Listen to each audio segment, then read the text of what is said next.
সেলিনা হায়াৎ আইভী আওয়ামী লীগের নেত্রী এবং নারায়ণগঞ্জ সিটি কর্পোরেশনের মেয়র ছিলেন তিনি সবশেষ। সেই সেলিনা হায়াৎ আইভীকে মুক্তি দেওয়া হয়েছে, মানে উনি জেলখানা থেকে জামিনে মুক্তি পেয়েছেন। ওনার বিরুদ্ধে মামলা ছিল 12টি।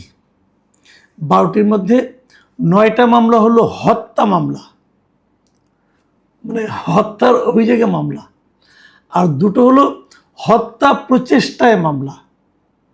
একজন লোককে হত্যা করার জন্য গুলি করা হয়েছে, তিনি মারা যাননি, গুলি লেগেছে, এই হলো হত্যা প্রচেষ্টা এটা বলা হয়। সেরকম ঘটনার জন্য ওনার পিছনে 2টা মামলা। আরেকটা মামলা হলো যে সরকারি কাজে বাধা দেওয়ার জন্য মামলা, মানে ওটা হলো ওই ওনাকে ধরতে গিয়েছিল পুলিশ, যাওয়ার পর ওনার যারা নাকি ভক্ত সমর্থক আছেন তারা বাড়ি ঘেরাও করে ফেলেছিল। তো ওটা সরকারি কাজে বাধা না, নির্বিঘ্নে তাকে গ্রেপ্তার করে নিয়ে আসতে পারে নাই, এই বাধা, এই জন্য একটা মামলা। এই 12টা মামলাগুলি বিচার মানে কোন পর্যায়ে আছে এটা নিয়ে আলোচনা তো পরের কথা, ওটা নিয়ে আলোচনা করবেন না, কারণ এগুলি এখনও তদন্ত শেষ হয় নাই। অনেক মামলার তদন্ত হবে, চার্জশিট হবে অথবা ফাইনাল রিপোর্ট হবে, আদালতে যাবে, অনেক কিছু, হ্যাঁ, তারপরে সাক্ষ্য প্রমাণ হবে, তারপরে বিচার হবে। এবং এই মামলাগুলো সবগুলি মামলায় এই যে গত 2024-এর জুলাই আগস্টে যে সরকার বিরোধী আন্দোলন হয়েছে সে আন্দোলনের সময়কার মামলা।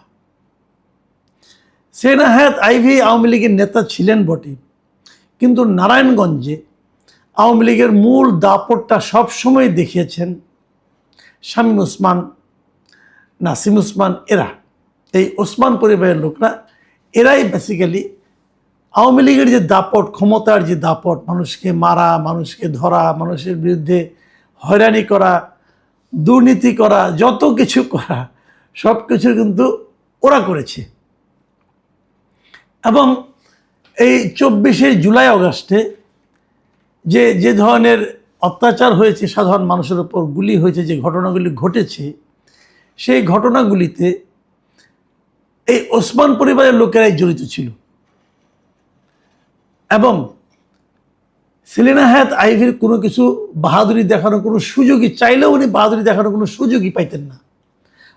এই কারণে যদি তারা কিছু করতে চাইতেন তাহলে শামীম ওসমানরা মনে করতেন তাহলে বুঝি সেলিনা হায়াৎ আইভী শেখ হাসিনার প্রিয় পাত্র হয়ে যান, কাজে তাকে কিছুই করতে দেওয়া হতো না। মেয়র ছিলেন বটে, ওই প্রশাসনিক ওইটুকুই, এর বাইরে কিন্তু দলীয় দাপট যে জিনিসটা, এটা মূলত শামীম ওসমানরাই দেখাতেন।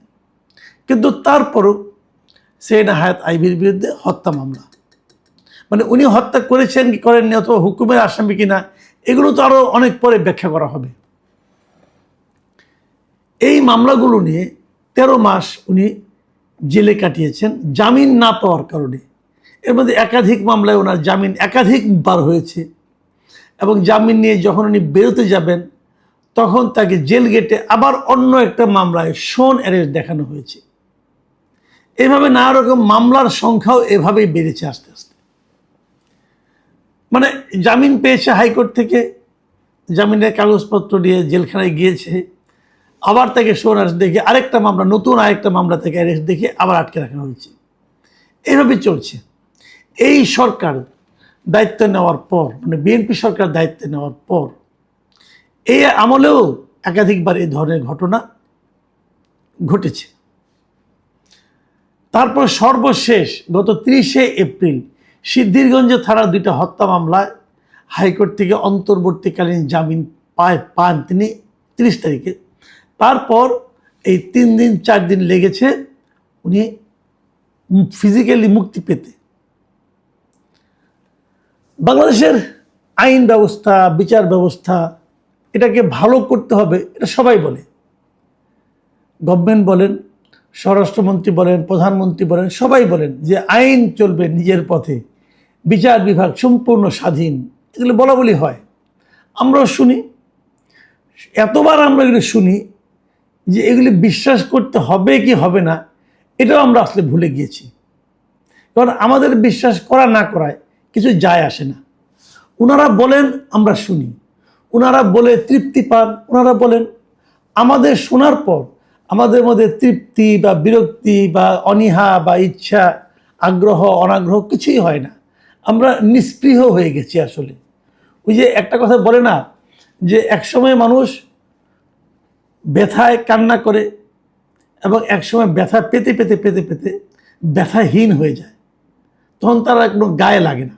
আমাদের এখন ওই গায়ে লাগে না মতো অবস্থা হয়ে গেছে। বাট যারা বলেন, তারা বলে কিন্তু এক ধরনের তৃপ্তি পান।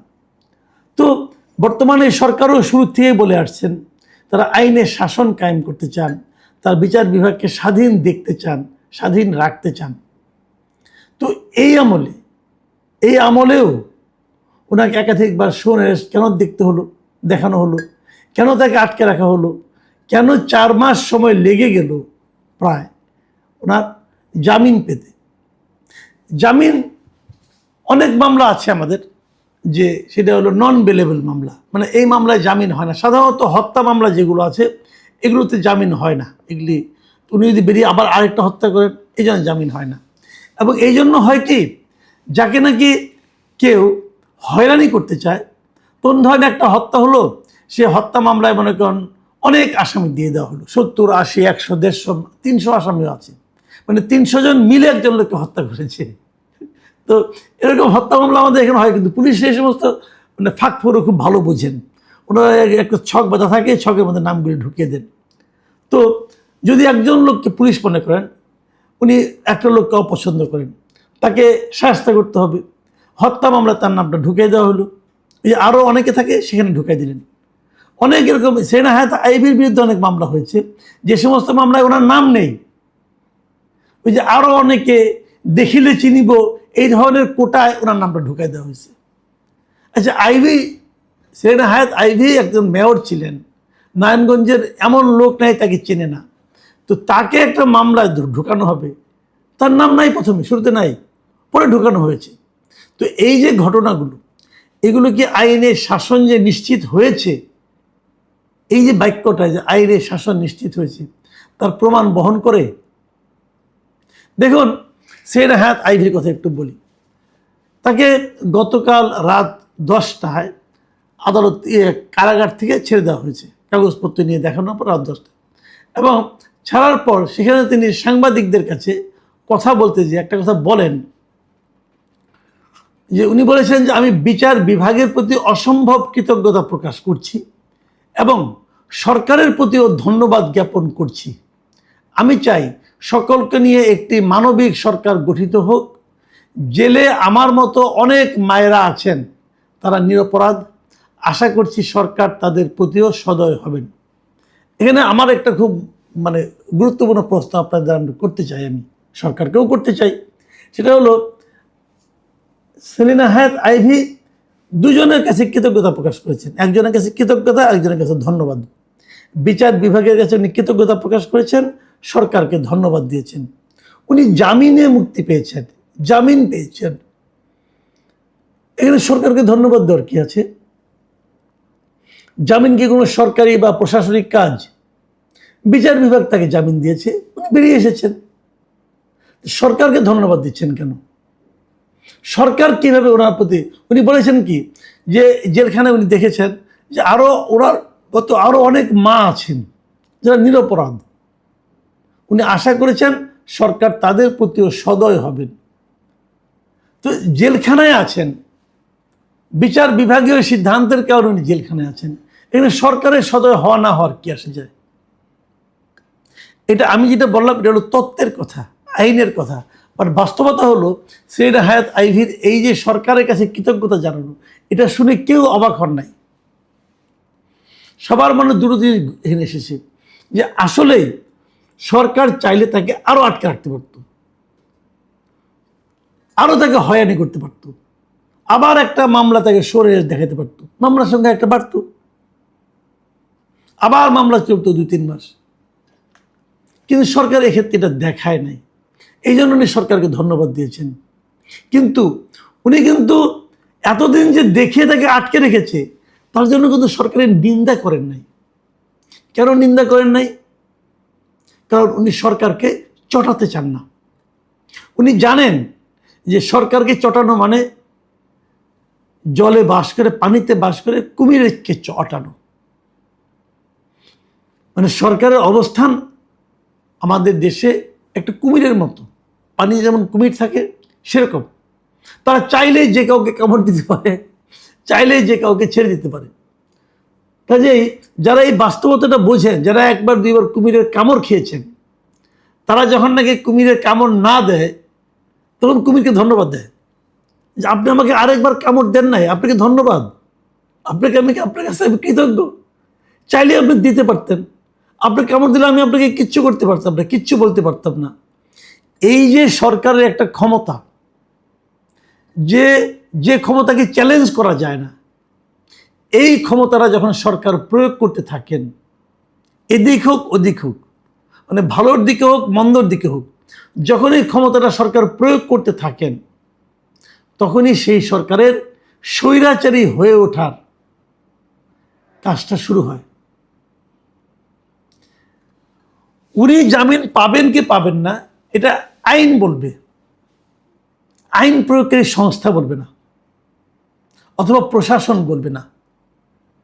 কিন্তু অন্য অনেকের মতো সেলিনা হায়াৎ আইভিও জানেন ওগুলো বইয়ের কথা। বাস্তবতা হলো সরকার চাইলে যে কোনো ব্যক্তিকে যে কোনো সময় ঢুকিয়ে দিতে পারে, এবং এই সরকারও সেটা করে। একদম যে পারে বলছে না, কারণ এই সরকারের আমলেও তো তাকে সোনার দেখানো হয়েছে।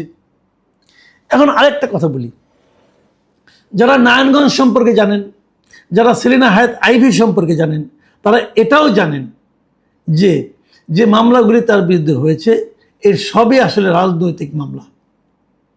সেলিনা হায়াৎ আইভি এর কোনোটার সঙ্গে জড়িত ছিলেন বলে অন্ততপক্ষে আমার মনে হয় না।